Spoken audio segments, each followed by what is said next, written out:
Picture this. You're driving down the highway in 1991 and a spaceship pulls up next to you. Except it's not a spaceship, it's a Subaru. A Subaru that looks like it escaped from a sci-fi movie set, complete with windows that don't roll down properly, and a price tag that made Porsche buyers do a double take. Never heard of the SVX? Well, what if I told you this was Subaru's moonshot, their Hail Mary, their attempt to play with the big boys that ended up being too weird to live, but too beautiful to die? The Subaru SVX has always fascinated me. I'm not entirely sure why, to be honest. Maybe because it represented everything Subaru wasn't supposed to be.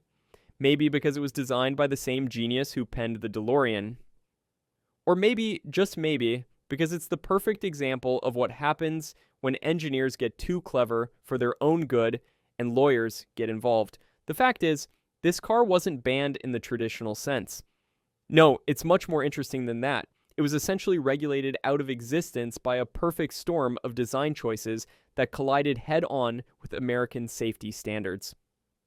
So with that out of the way, let's rewind to the late 1980s. Subaru was having an identity crisis. Sure, they owned the all-wheel drive wagon market, but that's like being the tallest kid in kindergarten. Not exactly prestigious.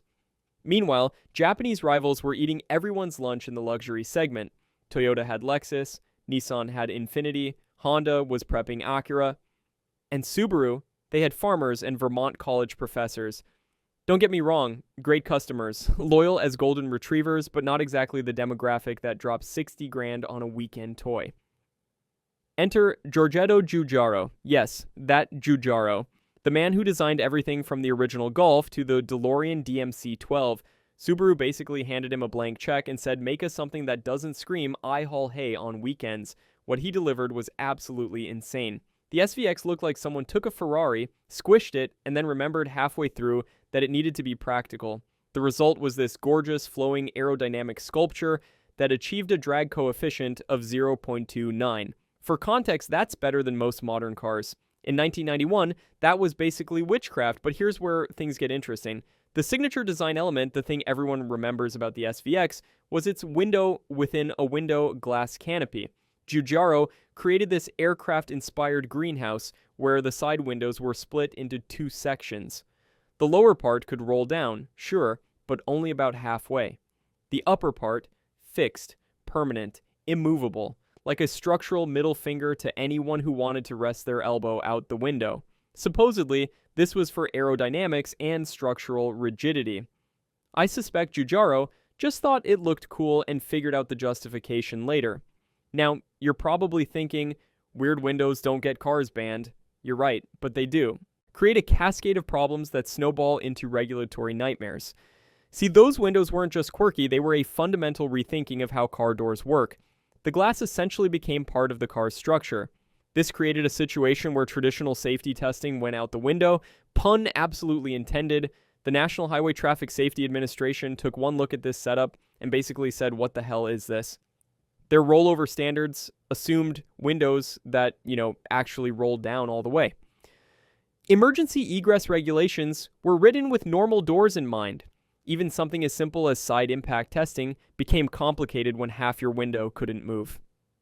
Subaru's engineers found themselves in meeting after meeting trying to explain why their space-age design was actually safer, not more dangerous.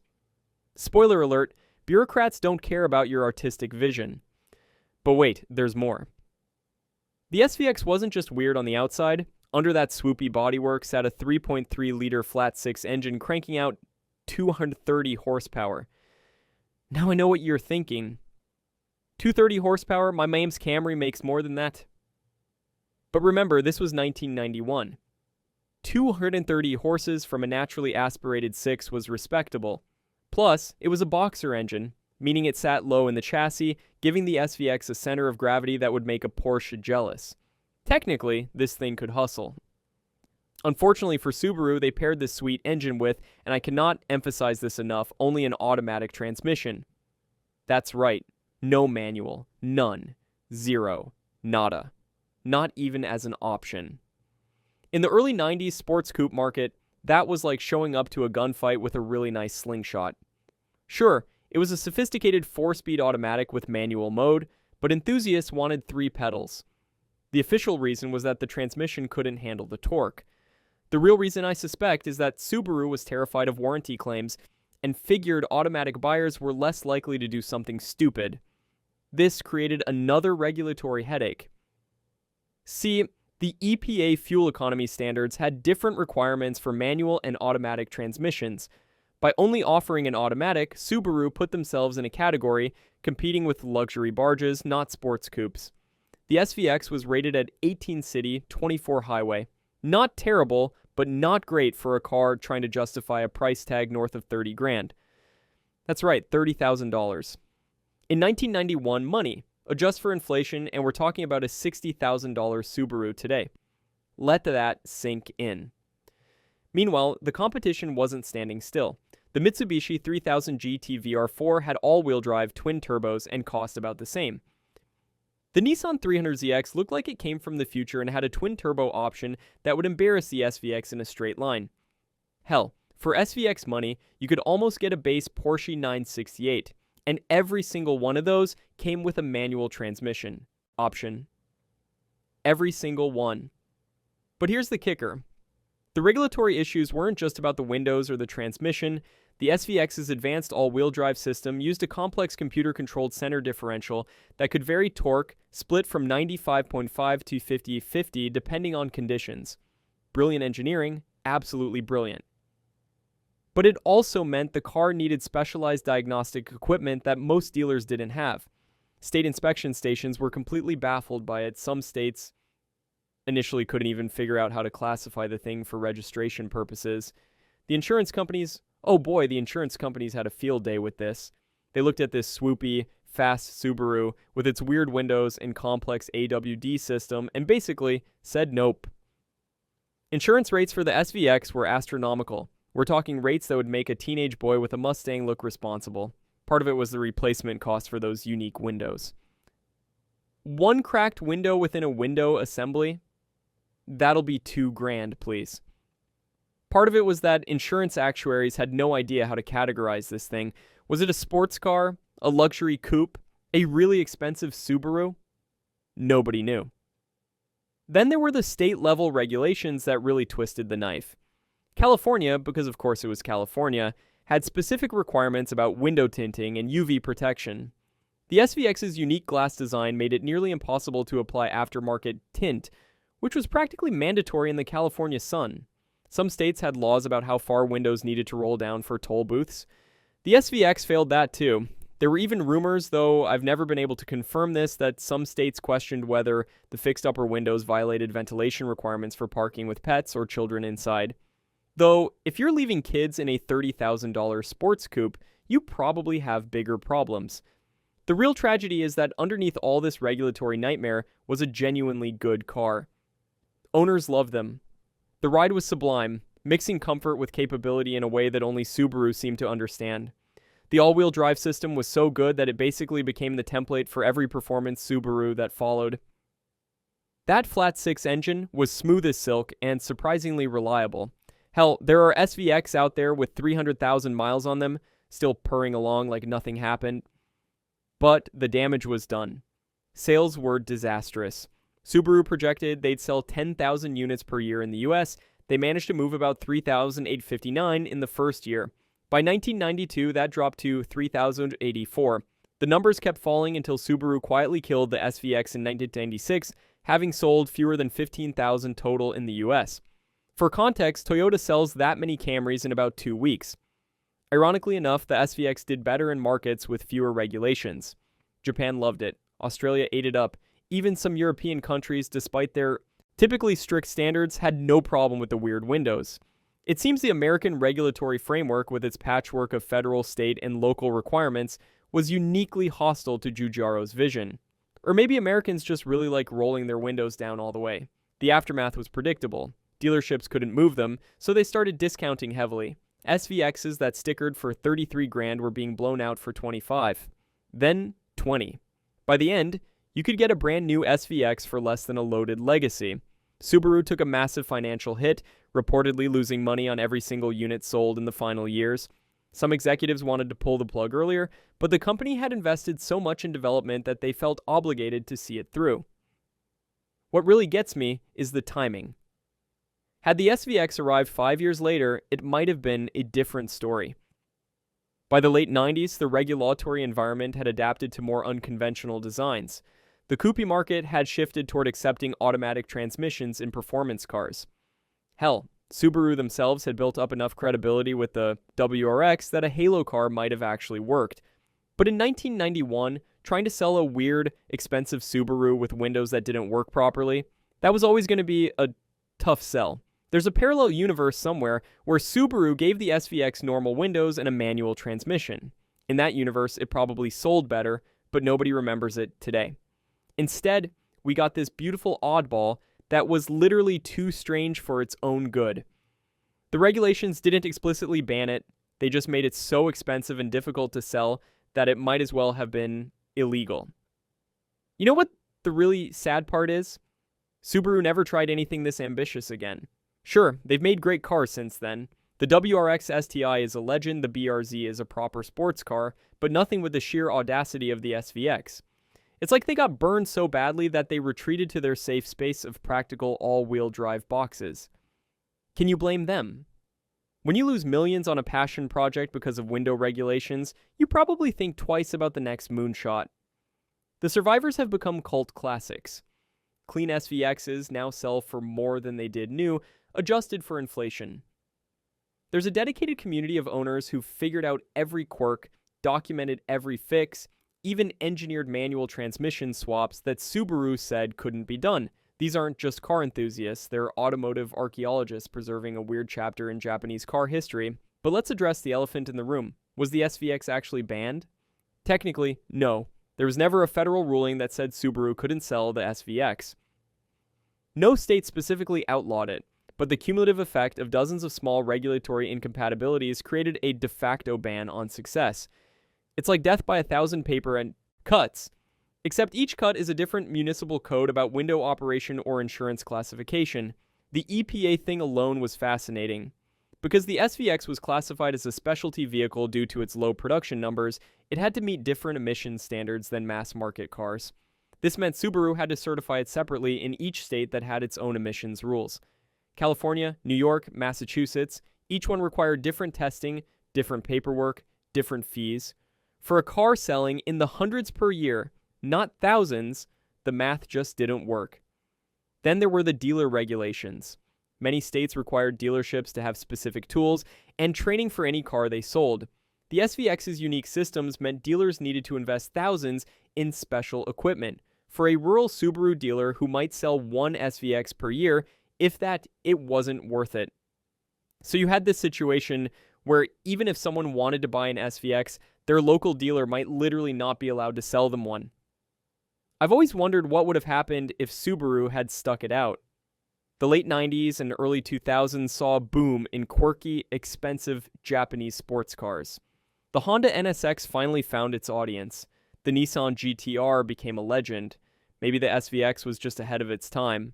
Or maybe it was always doomed to be a beautiful failure, too strange for regulations written in an era of rolling windows and manual transmissions. The lessons from the SVX debacle rippled through the industry. Other manufacturers took note. When Mazda was developing the RX-8, they made damn sure those suicide doors met every possible safety standard. When Nissan brought back the Zeed, they played it safe with conventional everything. Nobody wanted to be the next company to lose millions because their windows were too weird for America. Even Subaru learned from this.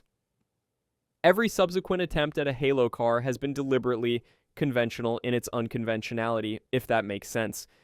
The WRX, it's just a really fast Impreza.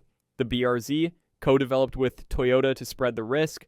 They never again tried to reinvent something as basic as how a window works. Once bitten, forever shy. What really breaks my heart is that we need more SVXs in the world, not fewer. Cars that dare to be different, that challenge our assumptions about what a door should look like or how a window should work. But the regulatory framework, especially in the US, basically ensures that won't happen. Everything needs to fit in neat little boxes, comply with standards written when cars had carburetors, satisfy lawyers who see innovation as liability. The most insane part? Those weird windows actually worked brilliantly. Owners report that the fixed upper section created an incredibly rigid structure. The aerodynamics were genuinely superior. Wind noise was almost non-existent. The greenhouse effect everyone worried about? Not really an issue with proper ventilation. It turns out Giugiaro knew what he was doing. Who would have thought that one of the world's greatest automotive designers might actually be good at designing cars? But none of that mattered when you couldn't get your drive-through order without opening the door. Or when the toll booth attendant looked at you like you were driving a UFO. Or when your insurance company wanted to charge you luxury car rates for a Subaru. The SVX died not because it was a bad car, but because it didn't fit, literally and figuratively. Today, when I see an SVX at a car show and they do still show up, always drawing crowds, I feel this weird mix of admiration and sadness. Admiration for Subaru's audacity in building it. Sadness for what could have been. It's like looking at an evolutionary dead end, a beautiful mutation that couldn't survive in its environment. Darwin would have understood the SVX perfectly. The owner is always nearby, ready to explain the windows, demonstrate how they actually work, defend their car against people who've never heard of it. There's something beautiful about that dedication. These aren't just cars anymore. They're rolling reminders of when Subaru swung for the fences and struck out so spectacularly that they never tried again. Perhaps that's the real tragedy. Not that the SVX failed, but that its failure scared everyone into playing it safe. How many innovative designs have been killed in meeting rooms by someone saying, "Remember the SVX"? How many interesting solutions to boring problems never made it past the sketch phase because they might run afoul of some obscure regulation? I sometimes wonder if anyone at Subaru still thinks about the SVX. Do they see it as a cautionary tale or a noble experiment? When they're designing their 15th crossover variant, does anyone pine for the days when they built spaceships? My guess is that it's complicated. Pride in the engineering achievement, regret about the execution, relief that they survived it. The regulatory environment has only gotten more complex since then.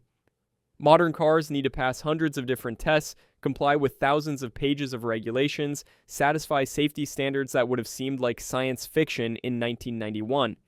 The idea of doing something as radical as the SVX's windows today?